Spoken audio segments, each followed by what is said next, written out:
Hi everyone, welcome to Geography NCERT lecture series. And in this video series, we have started our discussion on Fundamentals of Physical Geography Class Plus 1 NCERT. And this video is about the second chapter from Unit 2. And the chapter will deal with the origin and evolution of Earth. And in this chapter, we are going to discuss about first in this chapter, we have some theories regarding the origin and evolution of Earth. So when you consider or when you talk about the origin and evolution of Earth, there are many theories and philosophies which has been given by various scientists and philosophers. So those theories we can classify them as under early theories and also modern theories. Under early theories, we have three major theories. One is nebular hypothesis, which was given by Immanuel Kant. He was a German philosopher, and his theory was later revised by mathematician Laplace.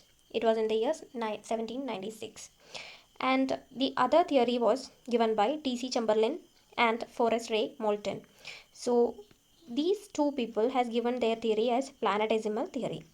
So theory given by T.C. Chamberlain and Forrest Ray Moulton was planetesimal theory. And the third theory regarding this was given by Sir James Jeans and Harold Jeffrey, and the theory is known as tidal hypothesis. And regarding all these three theories, I have made separate videos, and I will add the link in the description box. Please do watch that videos. And later, nebular hypothesis was replaced or was revised by another scientist, or you can say another scholar. His name was Carl Weizsäcker and Otto Smith. These two people has revised a nebular hypothesis, and they have given their theory. So this is according to the revised nebular hypothesis theory.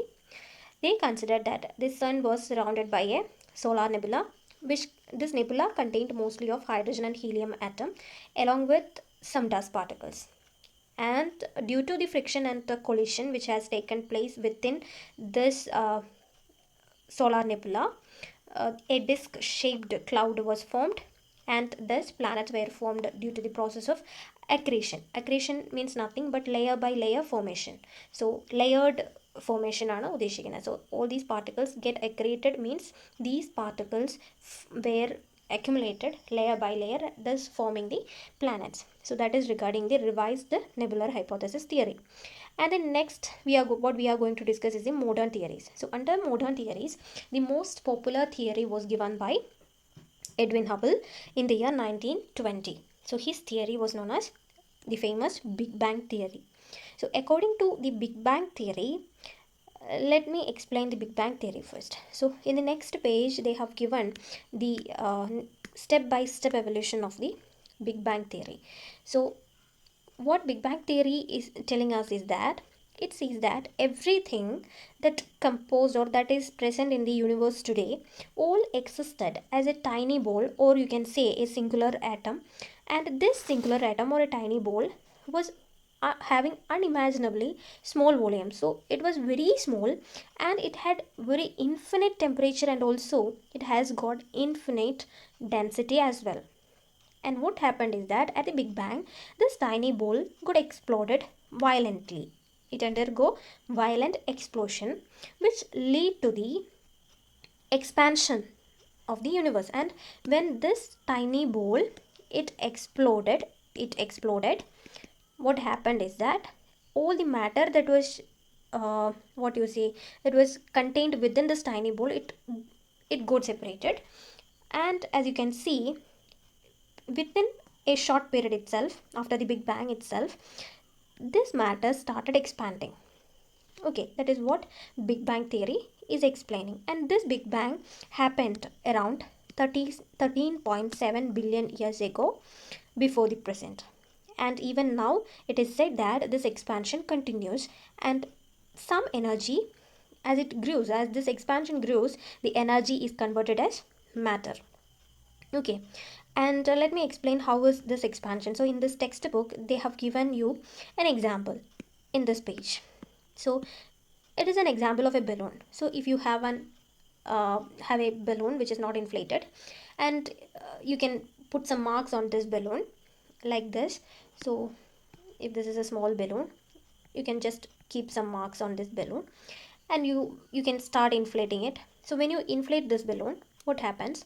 This balloon will get bigger in size, and at the same time you can see that the marks which you have put on the balloon earlier before inflating will start to move apart. So it will start move away from each other.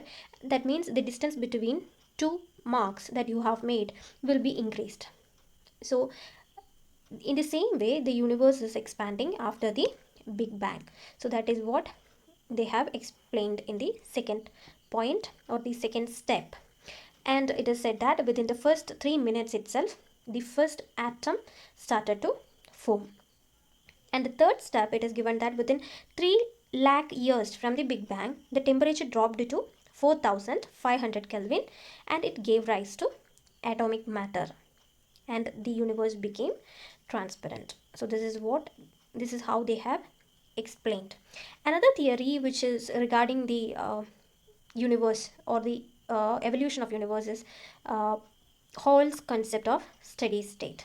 So under this theory, it considered the universe to be roughly the same at any point of time. So this Hall's concept of steady state theory, it considered the universe to be roughly as the same at every point.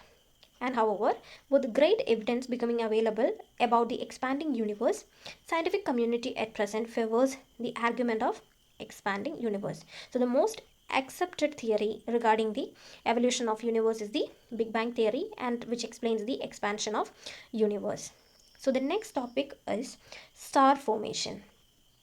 So star formation, let me explain. So we have seen the Big Bang theory or the Big Bang event, which took place around 13.7 billion years before the present. So star formation occurred around 5 to 6 billion years before the present. And how stars formed is the question. So initially the matters in the universe existed here and there, and there was a density differences. And because of the difference in the density, also there was a difference in the gravitational force. So this difference in gravitational force caused the matter to get drawn together. So let me explain once more. This is what I have told you. There was a lot of matter with difference in gravity as well as difference in density, and there were some objects with different heat and temperature.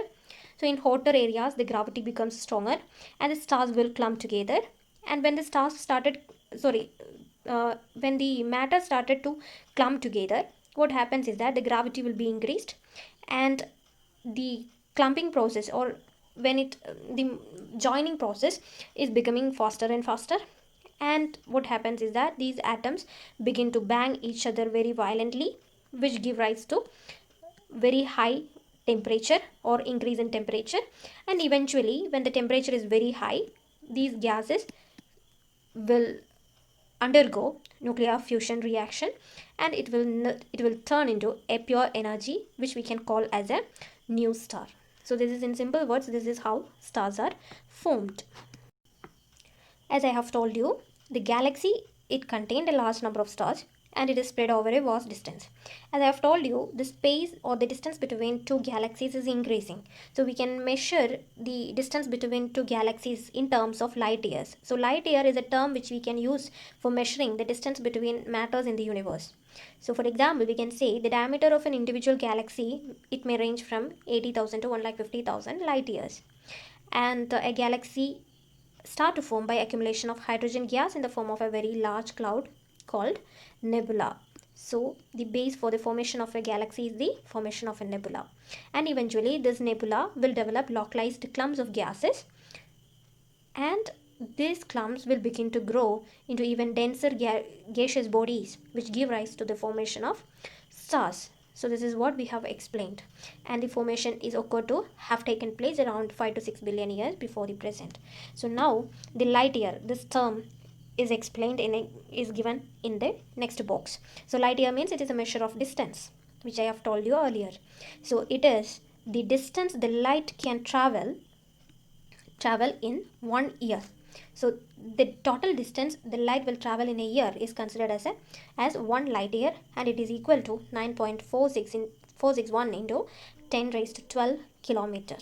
So we can say in terms of light years, the distance between sun and earth is 8.311 minutes of a year. Yes, now the next topic is formation of planets. So we have seen how stars are formed. What are stars? These are localized lumps of gases with a nebula. If you can consider this as a localized lumps of gases, it has got a nebula inside. And this area, this region, we can consider it as a rotating disk of gases which is developed around this gas core, which we call as a nebula, or which we call as a star. So around this gas core or the star, a rotating disk is developed, and this disk, on this disk condensation takes place, and the matter around this gas core will start forming rounded objects which we call as planetesimals. And this planetesimal later accrete, or this planetesimal accrete to form larger bodies which we call as planets. So accretion of these planetesimals lead to the formation of planets. So in this chapter, in the next topic which we are going to read is our solar system. So what all are the components of our solar system? So it has got 8 planets, so not 9, it has got 8 planets, then 3 dwarf planets, then respective satellites of various planets, and also it has asteroids, meteoroids, then it has got comets, then other interplanetary dust particles, Kuiper belt, Oort cloud, scattered disk, and other charged gases, then plasma, and all together makes up our solar system. So why only 8 planet? Pluto was demoted, or it was depromoted as a dwarf planet in the year 2006, when the International Astronomical Union has redefined the definition of a planet. So until 2006, Pluto was considered as a planet, and we had 9 planets in our solar system which we have considered earlier. And later, when the new definition for planets has been given, Pluto couldn't satisfy major conditions, and it was demoted to the status of a dwarf planet, and now Pluto is considered as a dwarf planet, and along with other 2 dwarf planets which are UB313, or you can say Eris, and then the other one is Ceres. So Pluto, UB313 and Ceres are the 3 dwarf planets which are currently considered as a dwarf planet, and along with we have 8 other planets as I have told you just before. So if you may doubt why Pluto is considered as a dwarf planet, or what are the conditions which is not satisfied. The major condition is that Pluto has got a very highly elongated orbit. That means the variation is very high. This region is known as the perihelion, and this distance is known as the aphelion. And this perihelion of Pluto's orbit was around 29 astronomical unit, and this aphelion was around 49. So this was a huge difference, and because of which Pluto had a very highly elongated orbit. And similarly, the other thing is that Charon means it is Charon is considered as a Pluto's satellite. Earlier, when Pluto was a planet, Charon was considered as a Pluto's satellite. But Charon and Pluto is having almost similar size. That is, Charon is almost half of the size of Pluto, and this Charon is not revolving around Pluto. So if it is a satellite, it is supposed to have rotate or revolve around the planet, just as moon is rotating or revolving, sorry, moon is revolving around the earth. This Charon is supposed to have revolve around the Pluto, but this is not what happened. Instead, this Charon and Pluto, they both are moving around, or they both are revolving around a common axis. So these two were the major major conditions which is not uh, accepted or satisfied by Pluto. And there was a third condition which was not accepted or which was not satisfied by Pluto, is that it cannot, or it couldn't overcome a rigid body force, so that it assumes a hydrostatic equilibrium, or it fails to appear, or it doesn't have the shape which is more similar to the other planets, or it doesn't have a spherical shape. So these three are the conditions which Pluto couldn't satisfy. Now we will move on to what is given in this textbook. So we have 8 planets, and which we can classify as under two categories. One is inner planets and outer planets, or you can say terrestrial planets or Jovian planets. So let me explain it, let me make it more clear. So as you can see here, so these are the inner planets. From Mercury to Mars, we have the inner planets. So wait, yes, this is the inner planets, and it is Mercury, Venus, Earth and Mars. And these planets from Jupiter, Saturn, Uranus and Neptune, this is known as the Jovian planets or outer planets, you can say. Jovian means it's nothing but Jupiter like. Terrestrial means it is, these are the planets which is just near to the sun, that is Mercury, Venus, Earth and Mars are considered as the terrestrial planets, or you can say inner planets. And between this Mars and Jupiter we have a belt of dust particles and other matters, which we can call as asteroid belt. And it is Ceres. Here is the Ceres, which we consider as the dwarf planet, and also we have Eris here, and we have Pluto. And beyond this Neptune, we have Neptune, or beyond Pluto we have the Kuiper belt. So these are the component of the solar system. So have you ever thought why the inner planets are rocky while the outer planets are mostly in the gaseous form? So let us see what are the difference between the inner planets or Jovian planets. So first difference is that the inner planets or the terrestrial planets, they were in the close vicinity of the parent star, while the Jovian planets are found at a distance. And the second point of differences is that the solar wind, which is radiated from the sun, is having a high intensity. It is exerting intense solar winds towards the terrestrial planets, which will cause the gases to blow off. Gases and dust particles will be taken away by the solar wind, which is uh, exerted on the terrestrial planets, while the solar wind is not that intense to cause the similar removal of gases from the Jovian planets, and therefore Jovian planets are more gaseous, while terrestrial planets are solid or rocky. And the terrestrial planets were smaller, and their lower gravity could not hold the escaping gases. So if the matter, or if the planet is so small, the gravity exerted by that particular planet is also low, and therefore it cannot hold on the gases. But at the same time, the solar wind is also having very high intensity at this area. So the next topic is about the moon. So moon is the only natural satellite of Earth, as we know. And like the origin of Earth, there has been many attempts to explain how moon was formed. And George Darwin in the year 1838 suggested initially he suggested a theory regarding the origin or the evolution of a moon, or our natural satellite moon. So Darwin suggested that initially the Earth and Moon were a single rotating body, and later this single body, it is transformed into a dumbbell-shaped body, something like this, and it got this dumbbell-shaped body. It eventually broken, and thus the Moon as a satellite got detached or got separated from the Earth. So he also suggested one example is that the depression in the Pacific Ocean, the deepest point, which we call as the Challenger Deep, and this present day depression is occupied by the this location, or this point was located, or it was occupied by the moon before the formation of moon, or before the moon was detached from the Earth. And when it got detached, this depression formed on the surface of Earth. However, present day, these scientists are not of that familiar, or they are not that much accepting this theory.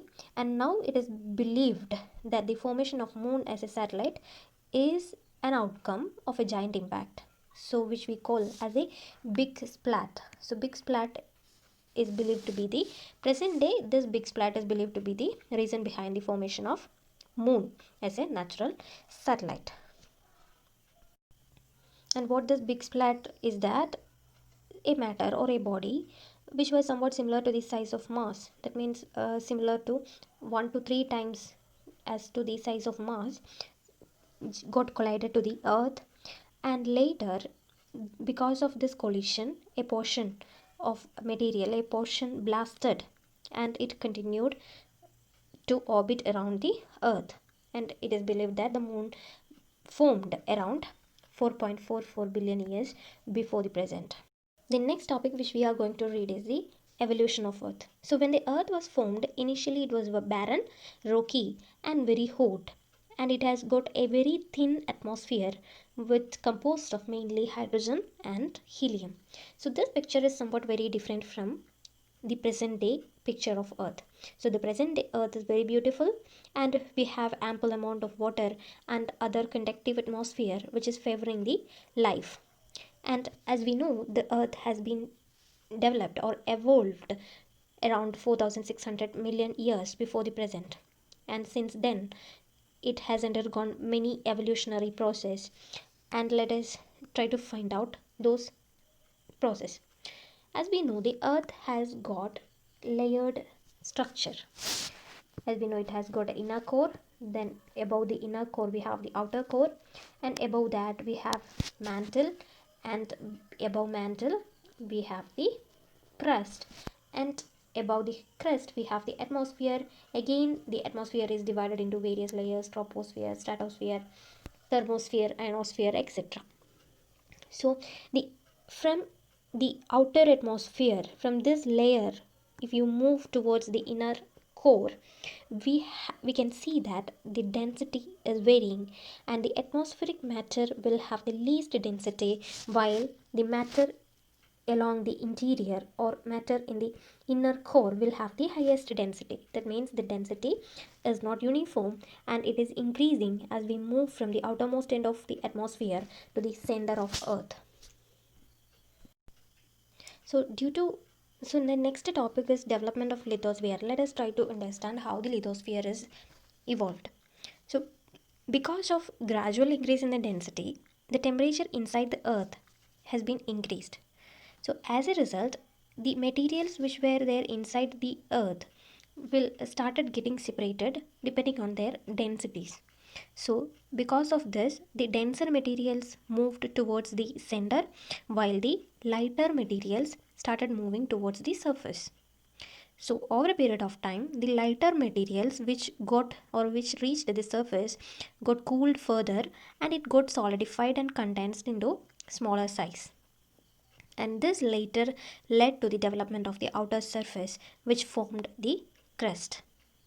And when the moon formed due to the big splat, again the temperature of the earth was increased, and through the process of density differentiation, the materials which formed the earth got separated into different layers depending on the density. So from surface to the central parts we have various layers, as we have seen now. We have crust, mantle, and outer core and inner core. So these are the layers. So from the crust to the core, the density increases. So regarding the layers, we will discuss in the next chapter. The next topic which we are going to discuss is the evolution of atmosphere and hydrosphere. So as I have told you before, the earth when it was formed, it had a very thin atmosphere which composed of hydrogen and helium. So it was very thin, and the major constituent was hydrogen and helium. So the present day atmosphere is very much different from this picture. So it mainly contains nitrogen and oxygen. So nitrogen is present almost 70%, and oxygen approximately it is about 21 percentage. So when you talk about the evolution of atmosphere, we can explain the evolution or the process of atmospheric evolution under three stages. We can explain this process into in three different stages. So the first stage was that the removal or the loss of the primordial atmosphere, which composed of hydrogen and helium. So how this primordial atmosphere is lost? It is because of the impact of solar wind. So solar wind is very intense and it stripped off the primordial atmosphere. So in the case of all terrestrial planets, this primordial atmosphere was lost through the impact of solar wind. So at the second stage is the evolution of a new atmosphere. So as I have told you in the previous section, when the earth was formed, after the earth was formed, it started cooling. So when the earth cooled, gases and water vapor started releasing from the interior, and which led to the formation of the present day atmosphere. So the process by which the present day atmosphere was formed can be said as degassing. So, through the process of degassing, the earth outpoured major gases like water vapor, nitrogen, carbon dioxide, methane, ammonia, and a very little of free oxygen. And due to continuous volcanic eruption, it contributed water vapors and other gases through the atmosphere. So, again, when the earth cooled, the water vapor released started getting condensed, and water when the water vapor is condensed, what happens? Of course, rain will take place. So the carbon dioxide in the atmosphere got dissolved in the rainwater, and the temperature again decreased, causing more condensation, and therefore more rain took place. So these rainwater was later formed as a oceans. So the rainwater which fall on the surface of earth got collected along the depressions, and later oceans were formed. So the Earth's oceans were formed within 500 million years after the formation of Earth. So initially, what formed? Initially, the oceans were formed, not the land. So first, what is formed on the Earth? Oceans are formed. So therefore, the oceans are as old as 4,000 million years. Maybe around, sometimes we can say around 3,800 million years ago, the life began to evolve. And 2500 to 3000 million years before the present, the process of photosynthesis evolved, and life was confined to the oceans for a long time. So the first life was evolved under oceans. So land was not there at this stage. So initially the oceans were formed, and first life started to evolve under the oceans, and oceans began to have contributed oxygen throughout the process of photosynthesis, and eventually oceans were saturated with oxygen,